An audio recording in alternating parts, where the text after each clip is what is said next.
I'd like to introduce Alex Su. Really made all this happen, and he's going to take you through some of the code, some of the use of it, and give you a sense of hopefully what your user experience should be, maybe some common problems, and thanks to the feedback or hearing from everyone just now, it'll be useful to see exactly how this application can fit into those niches. So without further ado, Alex.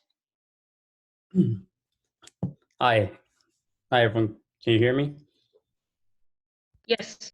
Can you see my screen? I can. Okay. All right. So I just used a portion of my screen so I can see the chat. All right. So, all right. So this won't be necessarily a tutorial because I posted a tutorial video. If you haven't seen it, it's on our GitHub page. And it's essentially just a step-by-step guide for the Python version. And so this will mostly be about the algorithm and what that one command line is doing and how do you verify that it's doing a good job and all that. So again, the step-by-step tutorial for both Matlab and Python 3 is on our GitHub. And I think I'll be able to share this this slide to you so that you have the documents and all that. But here's a disclaimer though. Matlab version has been tested and I've recently discovered that the Python 3 tsneet implementation is quite rough. So if you have Matlab, I would recommend using Matlab. All right, so how exactly do we go from positions? We have, a bunch of numbers, X, Y values into behavior. And like Eric mentioned, we extract the spatial temporal relationships between these points. For example, this is, the snout XY position. We can get the temporal differences here, the displacement, to get at whether an animal is going straight or turning left, and as well as grooming and all that. Oh, I might need to play this.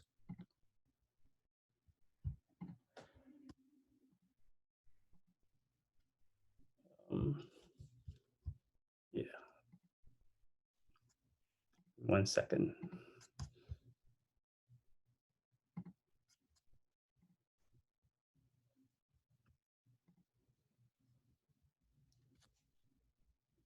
And you can still see my screen, right? Yep. All right. So so after DeepLabCut, you'll get a CSV file containing, the XY positions as well as the likelihood here, showcasing how confident the machine learning, the convolutional neural network is estimating the pose. And you want to go from here to behaviors. The first step, however, is if you look down here, you can see that sometimes the likelihood drops significantly. And for advanced DLC DeepLabCut users, they would know that if you set the p-value in the configuration file to higher, you get less of a, when you create the label video, you get less of jitter. The points are essentially just not plotted. So first step that B-SOiD does is to find these low likelihood points, and a lot of times these low likelihood points demonstrates or signals signal occlusion. However, each body part has a different threshold. So what we do is the first part of B-SOiD is that we plot out the histogram and define where the cutoff should be. So it's essentially an adaptive high pass filter where if, for example, if you look at the snout, it has, quite a bit of close to zero likelihood points. We have to move the threshold up a little bit. For forepaw, the right forepaw, it has fewer, so we move the threshold down a little bit. And for hindpaw, it's almost always planted, so the prediction is pretty confident all the time, so we push it even further. So the first part is essentially, adapting to your data set and define a likely a threshold cutoff so that you don't treat these as actual points. If you look at the XY values of these, it would not make sense. So we just forward fill it. So for the values, let's say the threshold is 0.5.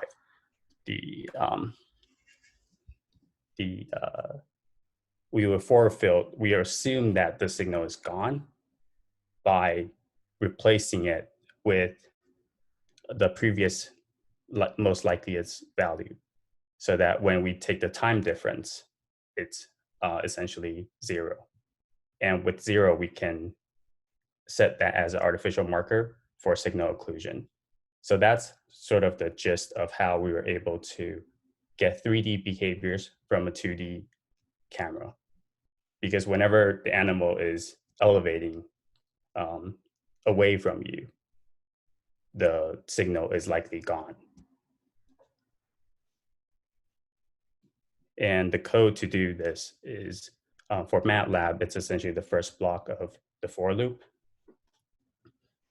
And for Python, it's built in within the one command prompt.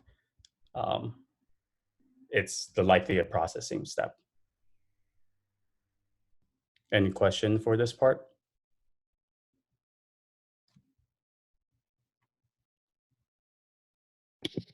I have a question about picking the likelihood thresholds, I guess. Is the goal to pick the lowest possible value for each of your markers, or how do you decide how you're going to set the lines, the dashed lines here? Yeah. Yeah, good question. So after you plot out essentially a general histogram, if it's a bimodal distribution, you will have the first rise phase is where we define as the likelihood cutoff. So if it's a bimodal distribution, you can imagine there's a valley, and where the hill starts climbing, the likelihood starts climbing back up in terms of the counts here. I don't know if I can draw here. Where's my? Yeah, I think I understand though, like where right. So if there's like a dip, and then where the likelihood peak starts again is where you would set the exactly. Yeah. Okay. Yeah, that's a good question. So initially, when we did when we announced our first version, we just had it set to 0.2 or 0.5, but then we realized that each body part is very different, and you can't just set a cutoff for, that is optimized for a certain body part. Any other questions? Yeah, I have a real quick one. Just to clarify, so when you have obviously multiple labels on a particular animal, if I understand you right, you're saying that you can actually do this for each of the particular labels? Yep. Okay, that's great, because I like on my zebrafish, the little tip of the tail tends to like get pretty jittery and pretty messy. So. Yep. Yeah. Okay. So this is essentially for each body part. If you look at the Python code there, you can see that there's a bar, the progress bar that says 6 out of 6. So what that does is it essentially goes through every single body part as its own and define the threshold and forward fill it based on that threshold. Oh, okay, cool. Yeah. And the Matlab does the same thing. It's just it's all built in. Awesome. Thanks. Yep.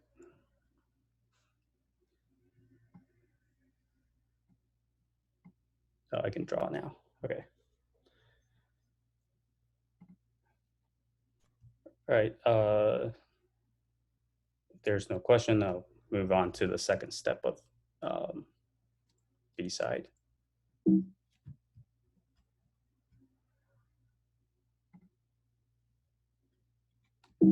All right.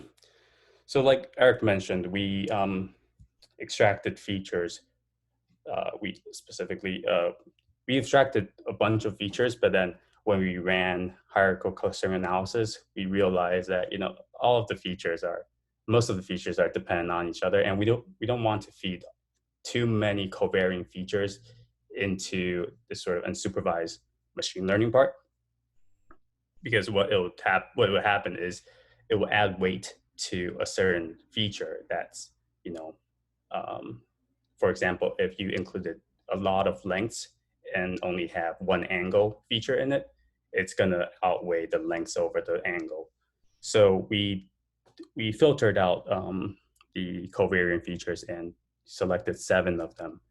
So obviously this is not agnostic at all, but it's agnostic in a way that we want to find as few as possible codependent features here.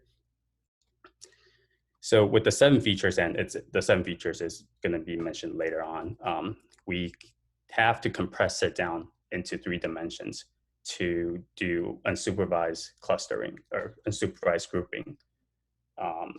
The machine learning part here with, if you have a bunch of points and you want to try to find which points belongs to the same group, it suffers from the curse of dimensionality. So if we feed 7 features into the system, it will say that this is way too hard to classify in terms of what points belong to what group. So we compressed it down to 3 dimensions, and in this 3-dimensional t-SNE space, we would run essentially a machine learning unsupervised algorithm called Gaussian mixture models, and that would essentially find the group numbers each point should belong to, and then we can get the statistically clustered behaviors. So group 1 would be one clustered behavior. And this is just the from actual data. And in the Matlab and Python package, these are the corresponding command lines. And these are all built in the master script. So all you have to do is just run the master script. But what I'm doing right now is explaining the steps that the master scripts go through, so that you have a better sense of what the algorithm is doing. Alex, I had a question. How would you know, say you're one of the zebrafish people, what features or how many features to put in? Could you put in 20 features? So yes, you can, but like I mentioned, it's going to get, some features are going to have a lot more heavier weights than the others. So it's going to be an n choose 2 situation, where if you have 8 points on a zebrafish for distances, it'll be an n choose 2, 8 choose 2, 28 features, right? And that's distance itself. You also have velocity, that's 8 of them. And then you also have angle, which is also 8 choose 2. So you don't want to feed 60 features and compress 60 features down to a 3-dimensional space, because what would happen is that the 8 speed features, the displacement features, because it's significantly fewer than 28, it will now become less important. So what I recommend doing for all my collaborations and users is that if I can have the data, or if the user is, knows how to run HCA, pick a few from each class after hierarchical clustering analysis and feed those in so that you're sure that it doesn't covary. Does that make sense? Yeah, that makes sense. Yeah, you would want the most information per feature. Yep. And I also would imagine that B-SOiD runs quickly enough that you could do HCA, but also play around and say, oh, did that work? Did that work? Yep. Yeah, so a lot of this is because the goal is trying to be as agnostic as possible, so unbiased as possible. So what would usually happen is that users will have to play around with the features themselves to see what works and what doesn't work. But a good rule of thumb is just to find out what features are essentially covary at the same time. So if one increases, the other one is guaranteed to increase, then why feed in those two together? Just feed in one. Hi, Alex. I had a question too about using tsne here, which I'm not like super familiar with the inner workings of tsne, but I've kind of heard that like if you initialize it in different ways, like it'll have different results on different runs. Yep. And so I was just curious about that. Like, does that matter here since you're gonna do a machine learning step next to like make sense of those clusters, or like, exactly. how do you deal with that? Yeah. So because tsne initializes randomly every single time, we try to control that by setting a random seed. So specifying the random generator to start at this certain point, so that with the same data you'll get the same result. But the problem is if you have a a different data set, it's going to be a different result. So tsne here is just for us to get the groupings out. So we recommend just running it once and then rely on the machine learning classifier in a high dimensional space. Okay, thank you. Yep. And in terms of tsne, I don't really want to go into the details, but essentially trying to preserve, let's say we have angle, speed, and body length. It's trying to preserve the differences in your data set. So let's say it's a normal distribution with the animal orienting at most of the times not orienting with the positive or negative degree, but some of the times orienting positive and sometimes orienting negative. It's trying to preserve that difference in this three-dimensional space. So orange will be positive degrees, red would be negative degrees, whereas yellow could be 0 degrees. And so it's trying to preserve what it sees in the high dimensional space, which is why the machine learning classifier would work.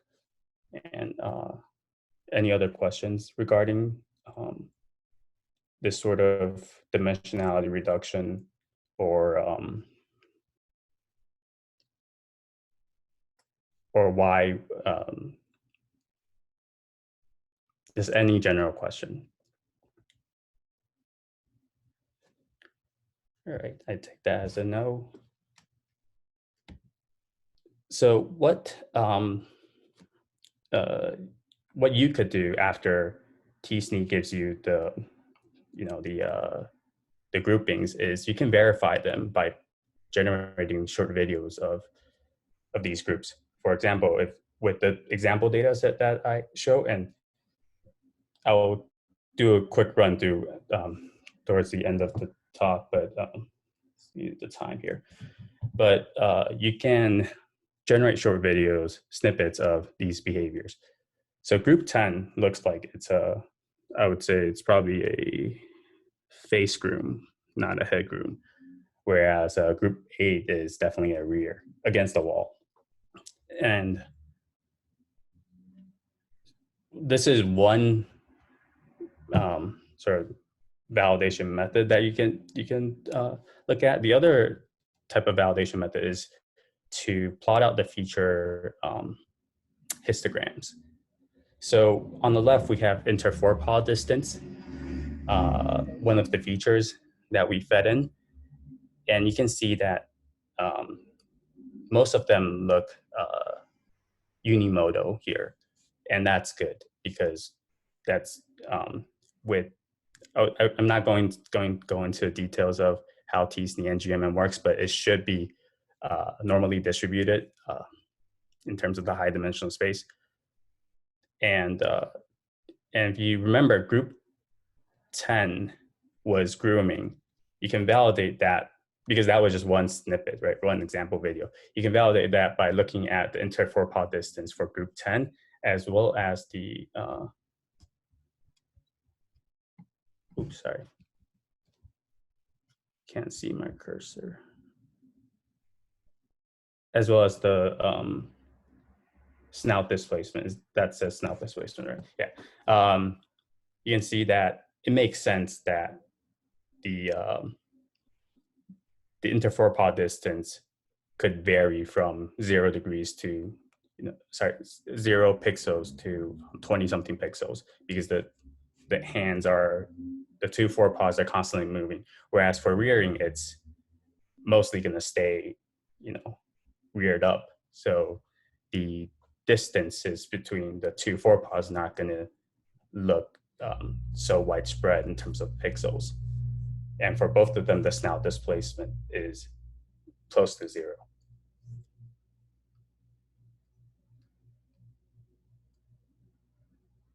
And this is just stringing together videos synchronized with the t-SNE points here to show you that not only can we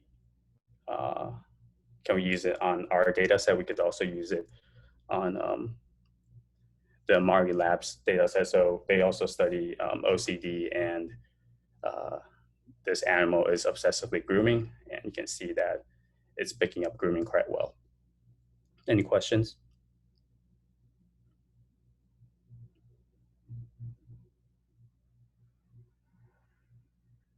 Sorry, really, maybe I missed it, but these are part of the same experiment, or just two totally separate independent examples of grooming detection and how that looks?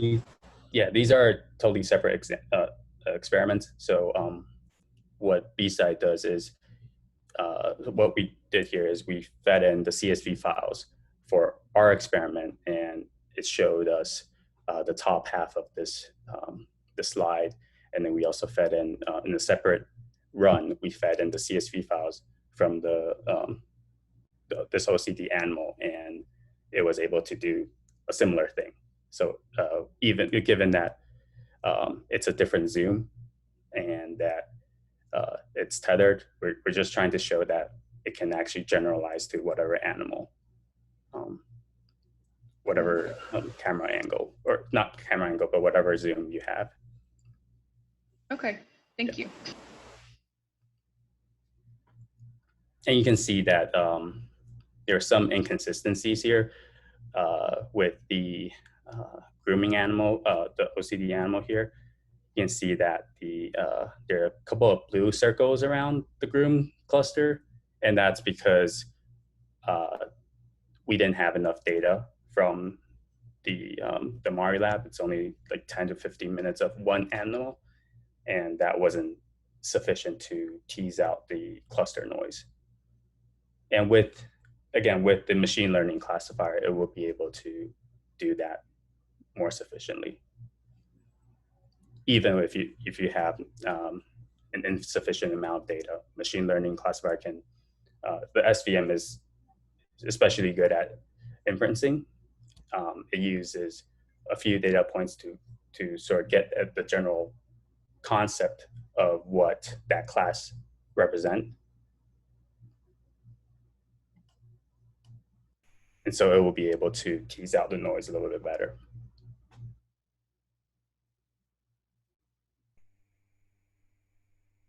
All right, let's move on.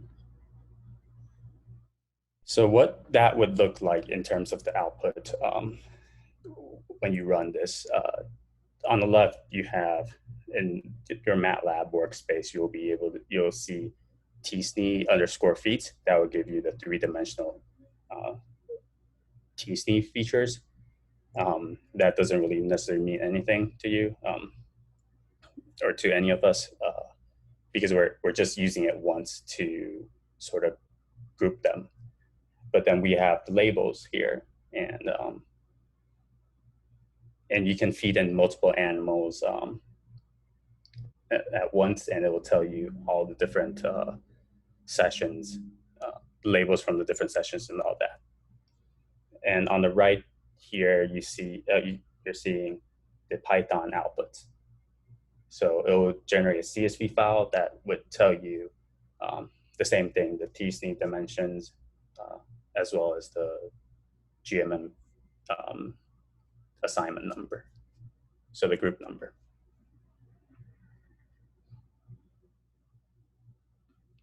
And these are all time locked, so you can go back and I'll show in a few minutes that you can go back and go back to the animal position and extract the kinematics and all that.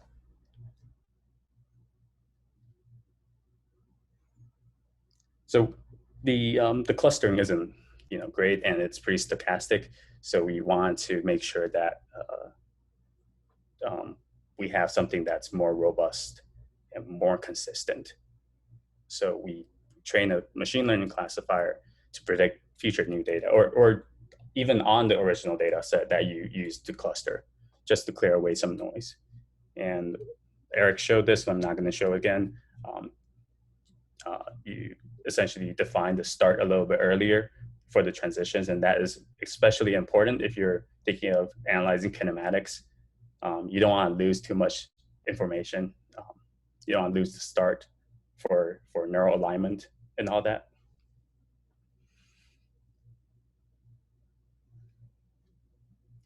And this is established by running the following sections of the two packages.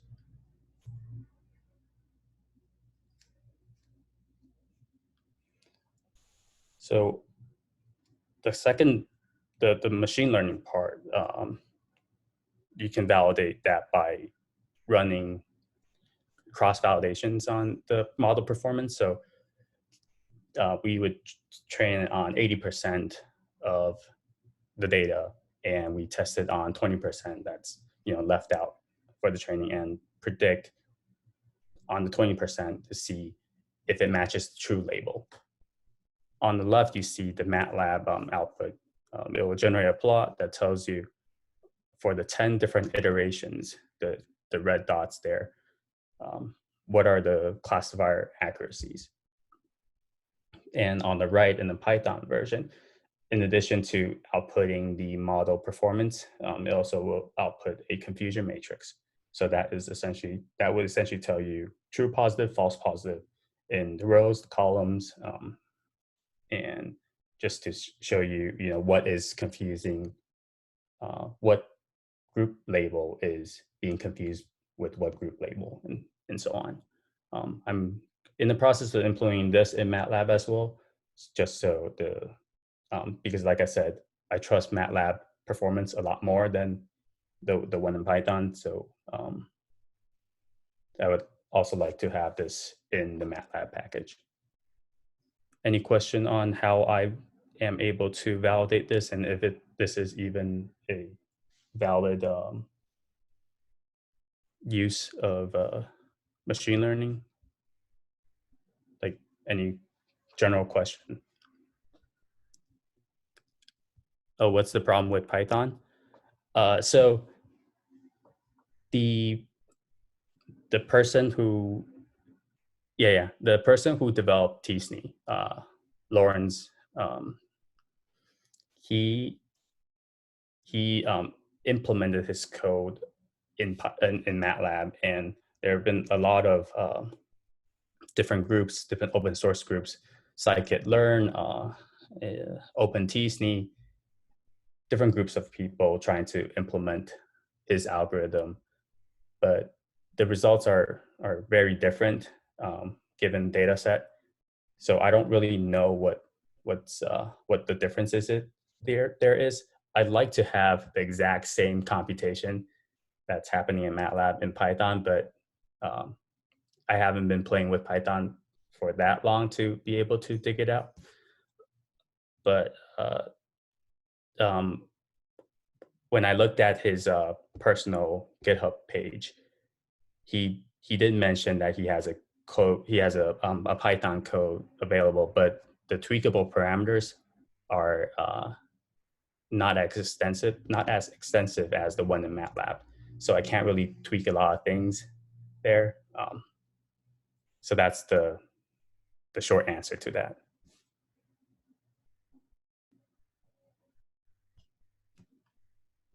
But this is the Python package right now is using his code, just with fewer parameters that I can tweak. So I can't really, it can run fine with small data sets, but if you feed in too large of a data set, because of the learning rate and its exaggeration, essentially the parameters that tsne is famous for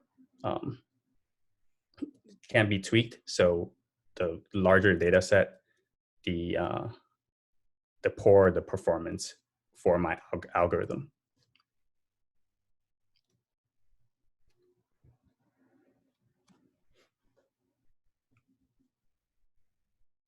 Is it possible to use the Matlab package in Google Colab? Good question, because I've been told that you can call Matlab functions with Python, but I don't know how the license works in terms, because the main reason that that people don't use Matlab is because of the licenses, right? So I don't know how the license would work there.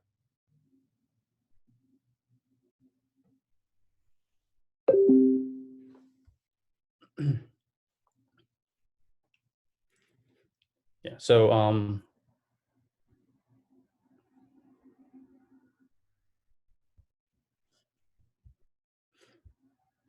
oops, let's see.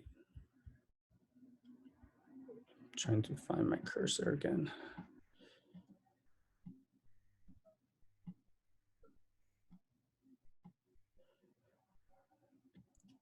Yeah. Also, Google Colab has the same issue as the Python version does. It's calling the tsne that's been that's been implemented pretty poorly.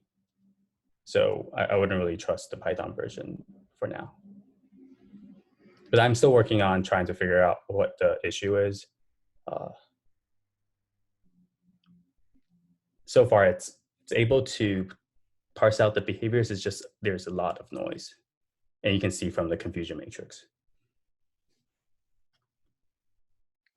And I think it's, although suboptimal, the Python, it's not broken. It's just not as great. Would you say that?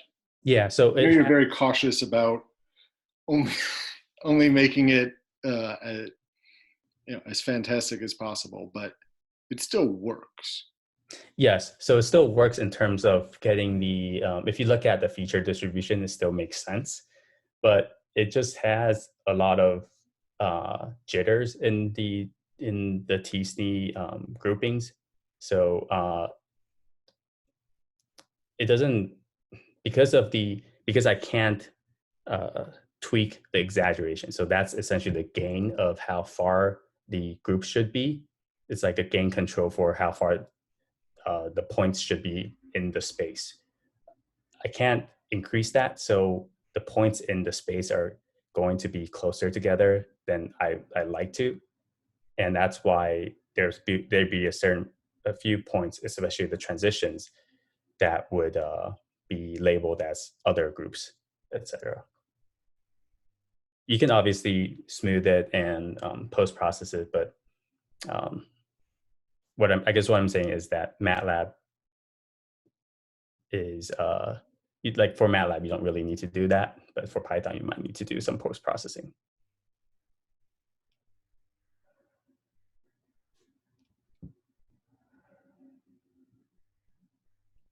Any other questions?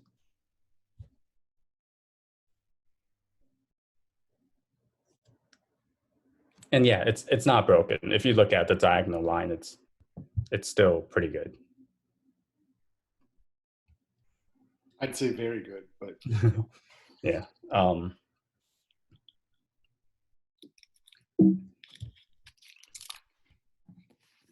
So again, this is established by you can get these output just by running the main script, and within the main script, these are the modules or the functions that would perform this task. So why transition matrix?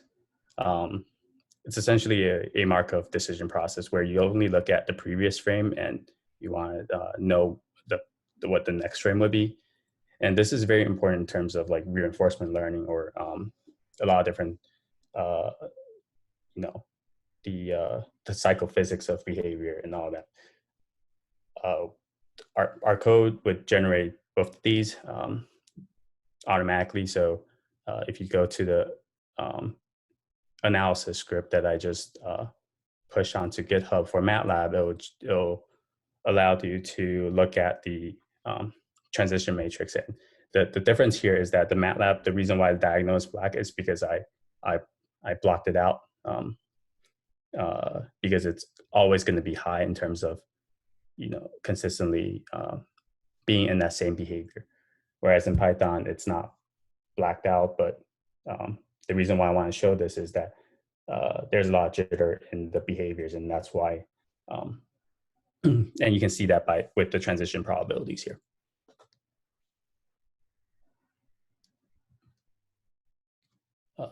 The more important, or to me, the more exciting part is the kinematics, because even DeepLabCut, while they're trying to, add that kinematic function into their package, it's still a work in progress, and it's not an easy analysis, but it's already built into our function. Sorry, in our package. So the importance of kinematics, like Eric mentioned, is you have different genotypes that could have wildly different grooming speed and etc. And you also have different experimental conditions that you want to look at to see whether or not the experimental perturbation is affecting the trajectory distance, the duration, or the speed, and even the angle. Now I think about it. But yeah, so our code can get you all that with a simple command line. And this is, right now, it's only in Matlab. I haven't implemented this in Python yet, but it should be there shortly. And as you can see, the transition matrix is there for both Matlab and Python. And then for Matlab specifically, you can get the kinematics per group. So you have the duration, the length, and the speed. All right. This 5 minutes should be enough to do a brief walkthrough. So, Eric, should I do the Matlab tutorial or should I do the Python tutorial?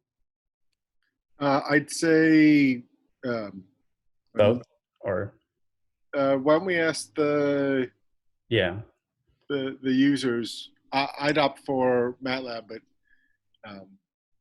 Sorry, so I'm getting some messages saying both. So okay, perfect. That's the right answer. All right, we can run both of them at the same time. I just need to know how to share my screen. Desktop. All right. So let's start with Matlab. So make sure you clone the latest version. I found a bug in, and I just updated. I just fixed it and pushed it right before our Zoom or our webinar. So make sure you and also include in there in the push is also the kinematics stuff. So make sure you download it again. Sorry about that. But you open up, and so after you download it, right? So you can go to our GitHub page. You can see my screen right now, right? It's on the HLab GitHub page. Yes. Okay. What you'll do is you can just clone or download the zip, and unzip it.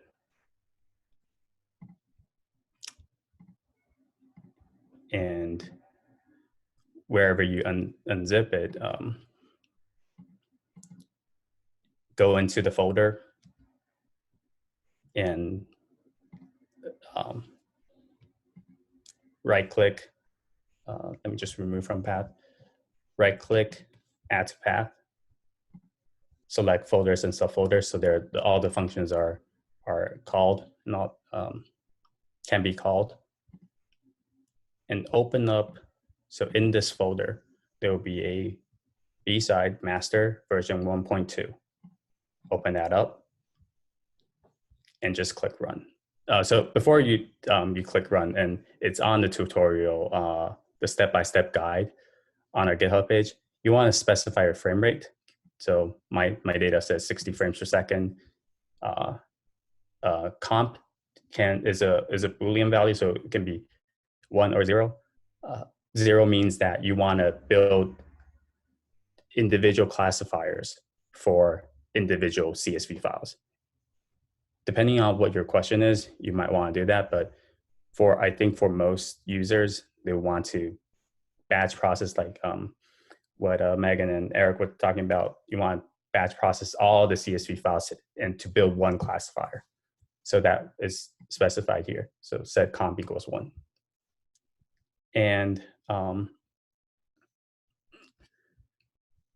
the tutorial, before you run the script, you want to make sure that you have your frames extracted from the video, because Matlab is not great at extracting frames from videos. It'll take a long time. So you want to use external softwares, and it's on the GitHub page, such as FFmpeg, which can extract frames from videos pretty quickly. The reason why we want to extract frames from videos is that this code would go through the group numbers and look for the timestamp of the group number, let's say 3, and it'll grab a string of those and string the frames together to generate that video for you. So if you don't have the frames, you're not going to be able to string together anything. So after you have all that, you can just click run, and it'll prompt up a GUI that asks you to please select DeepLabCut or Leap folder, generated CSV files for training. And I'm going to use the one that we said was the demo data set. It's essentially a 30-minute open field data from a control mouse. So open. Now it's replacing, oops, sorry.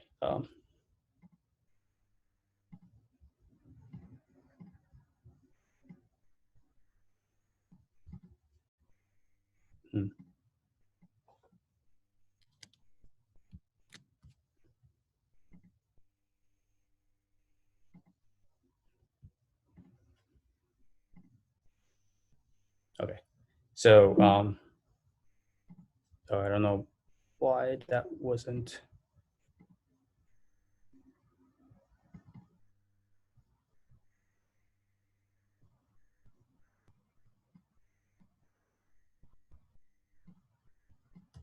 I'm just gonna do this.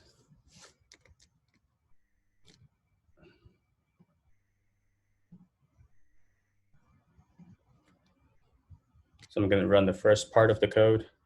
You can just click run, but I'm not sure why it's not calling FPS as 60. So the first part, like I said, it's replacing the data, the low likelihood positions with the previous position, and then after that, okay, this is weird.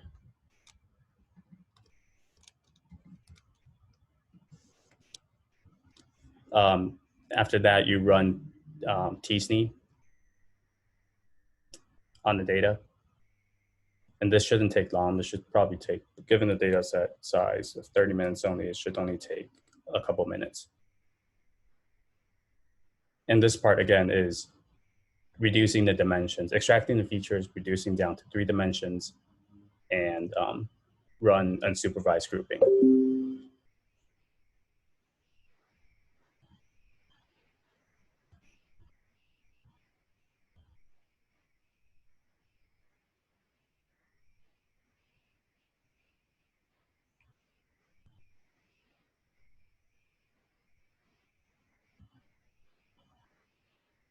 I guess while that's running, So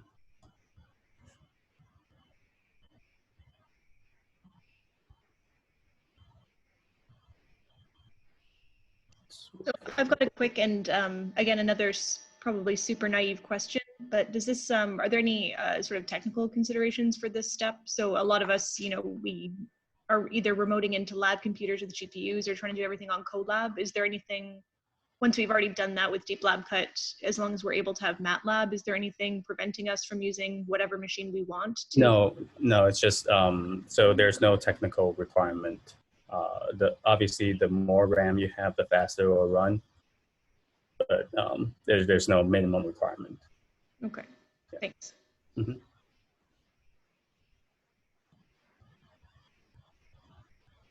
I have a question as well.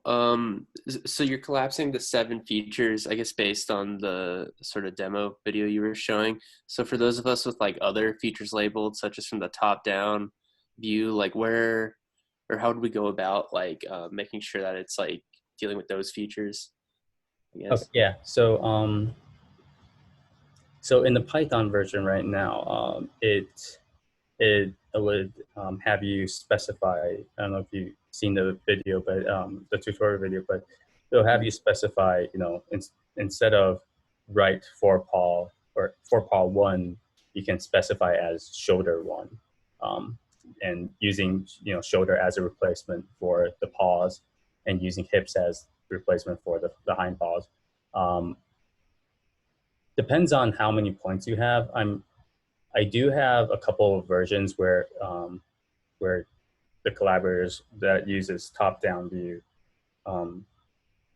that have had successes on. So we had people who had 3 points, people who had 5 points, etc. So depending on your the you know, the number of points you have on your animal, it will be a different feature extraction part. Okay, thank you. Yeah, but yeah, I think the problem with having an agnostic version of collecting all features and running hierarchical clustering analysis for everyone is that would take additional time in the computational process, which isn't ideal, because it doesn't mean that it'll guarantee to work, even if you agnostically choose your feature based on some other analysis. It's not guaranteed to work. So this is essentially the tsne space given that data, and you can see that the colors are grouped pretty nicely in the space. And after that, you want to be building your machine learning model.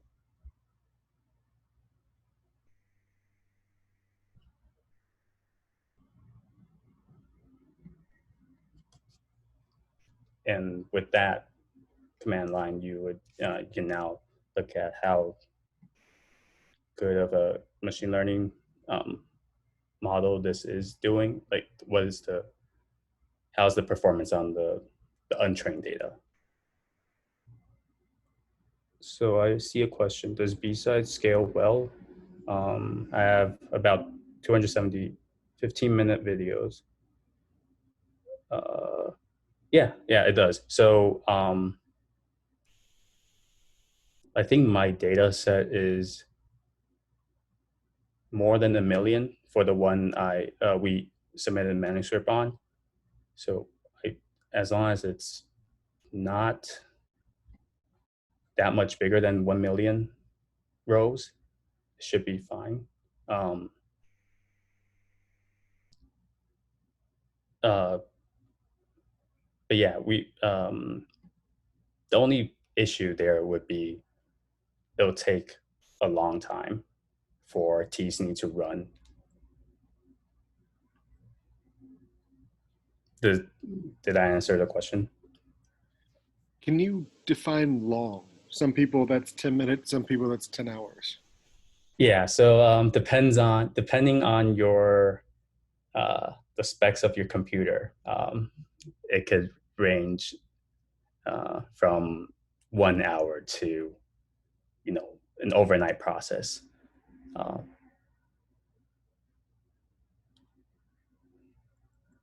You have about 249 million frames. So in that case, I would just select a few that you think are, that should cover all behaviors well, and use that for the training process. And once you build the machine learning classifier, it only takes seconds to predict hours worth of videos. So that's what I would recommend. Yeah. And I'd say, just for context, yeah, you don't need much training data. If you have data that's rich enough that B-SOiD can learn off of it, then you're fine. I mean, in the instance of the reaching data or in the open field data, how many frames would you say make up the training data set? I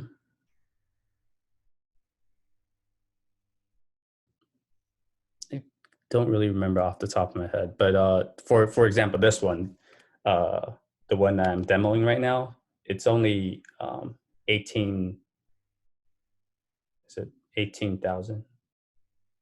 Yeah, it's only 18,000 frames, and it was able to parse out into 11 good 11 behaviors. So you don't need much.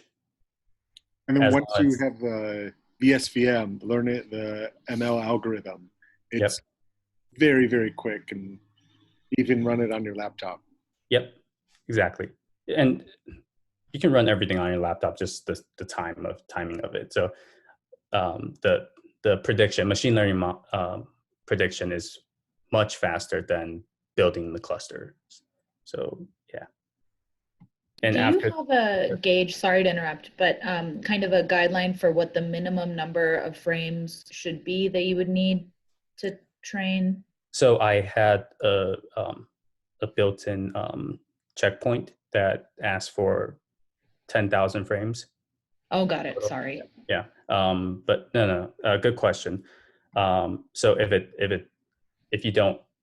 the compiled version, if the compiled data set is less than 10,000 frames, it will say insufficient data, exiting or whatever. But even with less than 10,000 frames, in some instances, it can still do a good job of parsing out behaviors. It's just that I've never tested anything less than 10,000, so I'm not confident in terms of the richness of behaviors that are in my data set. but for other animals or for other data, it could be that there's not, a mouse can have three different types of grooms, and if you limit it to like 9,000 frames, it might only give you like one grooming group. So the more you give the algorithm, the more it can parse out. It's data driven in that sense.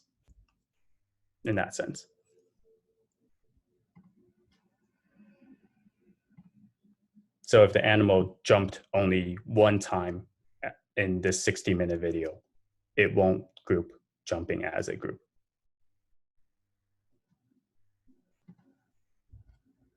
So really anything between like 10,000 and 1 million is a good sort of is range. What I've been testing on, yes. Not saying that other numbers won't work. It's just saying that I haven't tested.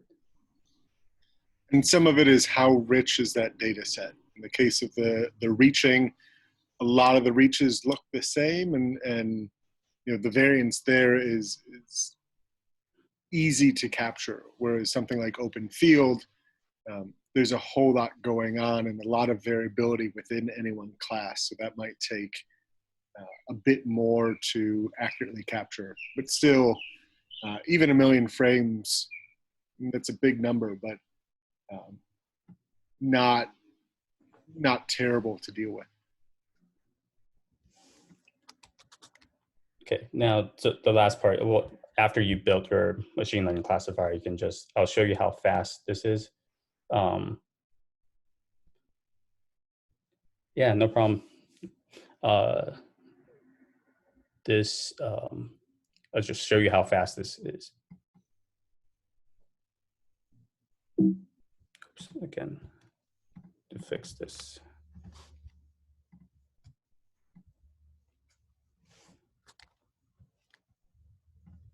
So with the machine learning model built, it's now going to predict it, obtaining features, and now it's done already. Now it asks for the frame folders.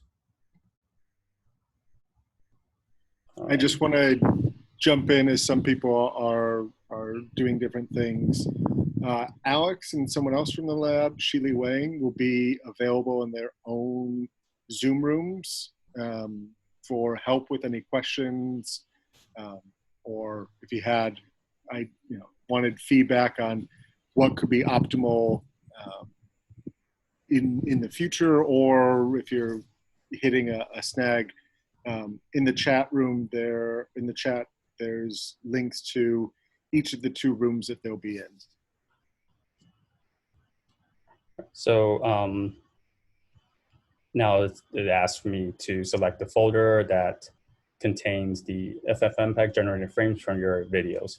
And it has to be 10 frames per second, just because currently the machine learning is extracting one behavior, or predicting one behavior per 100 milliseconds.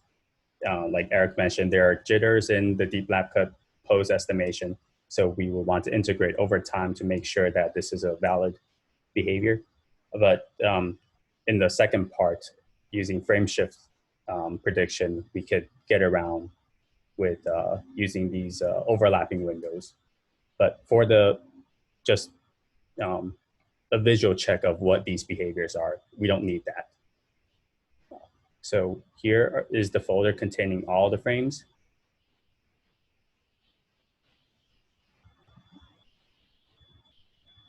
Now it asked me to select an output folder for the short snippets. And I'll just go to examples and open.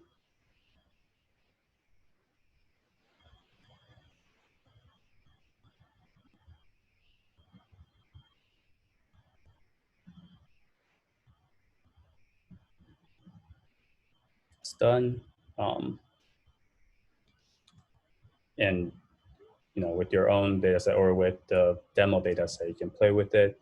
But if I just show you what group 3 is essentially locomotion. And that's example 1. We go for another example. That is a short one.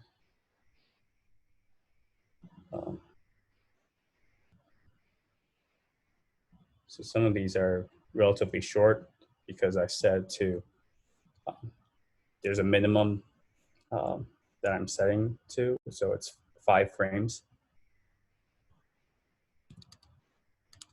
Oh, sorry, 3 frames here, but you get the gist of it. So if we want to look at group 8, group 10 actually, group 10.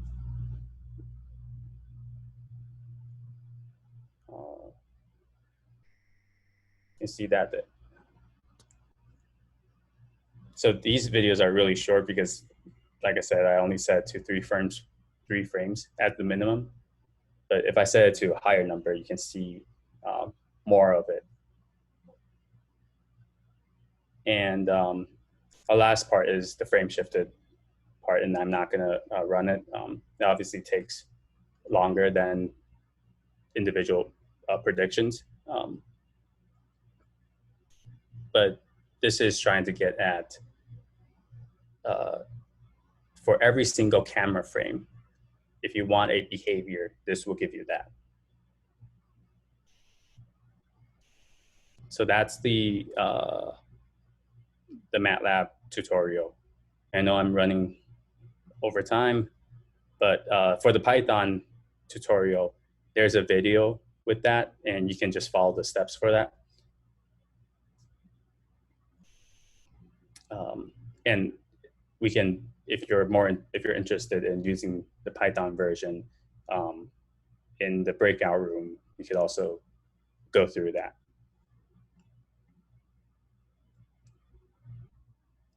And in terms of kinematics, I've uploaded a folder called analysis, and just run the analysis main, and it should give you the transition matrix, kinematics per group, etc. All right. Well, I think with that, first, thank you very much, Alex, and thank you, Meaghan, for hosting this.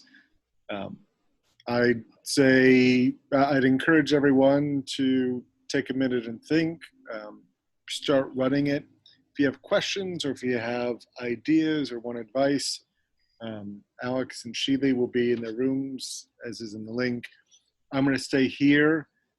For those of you who are available, hope to see you back at 4 and 4:50, we'll call it. We can talk, discuss. If there's any common problems that are coming up, we can address those. I'll stay here in case there's any, particularly if there's any sort of bigger questions. One thing that neither of us really went over is that B-SOiD actually uses the absence of a signal as a signal itself. And that's how we're able to get 3-dimensional behaviors out of a 1D or technically, I guess, a 2D camera. So if you want to talk about that implementation, that could talk to Alex or myself. But with that, I want to thank everyone. The help rooms are around, and we'll reconvene essentially in an hour and in just under an hour after that, and do a post hoc meeting at some point in time in the future. So, yeah. Yeah, so I think I can definitely, I know that some of us are going to stick around and try to play with this since you guys are here. So if people are running into problems or, can do, I think you can even do share screens if people are running into issues, right? Yep. With your Zoom setup, yeah. Okay. Yeah, definitely. Yeah, so definitely people who already have their own data sets, this is, you're not going to get this sort of attention and support easily. So I encourage you to really make the most out of this next window of time. And then I don't know if May 6th still works, but we can talk about that offline, and I can send an email to the registrants about the aftermath session as well, if people want to take a little bit more time to digest. you know, so if anyone has a strong opinion about, you know, wanting more time or less time for an aftermath, otherwise May 6th is what we had tentatively scheduled, so people can reach out to me or Eric about that. I have a really, sorry, go ahead. If you are wanting to run B-SOiD and get a handle for things what's still fresh in your head, but you don't have a data set, in the itinerary is a link to the demo data set that I believe is the same that Alex just used, but doing it yourself on your own machine might prove helpful just to get the feel of it underneath your fingers. So you don't need your own data to still take a run at it with B-SOiD. Yeah. And then I had a really quick technical question about what you just covered, Alex, in the minimum frame selection. Mm-hmm. So if you're changing the minimum frames, does that mean that the behaviors that last for fewer frames than your cutoff won't get picked up, or it's just the video that's displaying it is going to encompass other behaviors that might be on either side of that but fall into that frame window? No, so the minimum cutoff for the video generation is for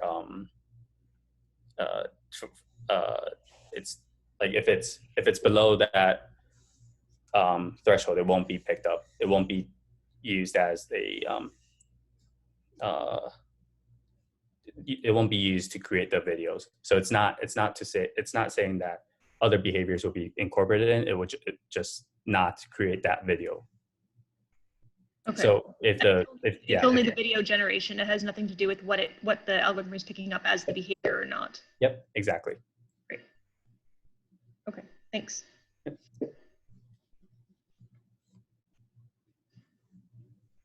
All right, I guess we'll see you in one of the breakout rooms or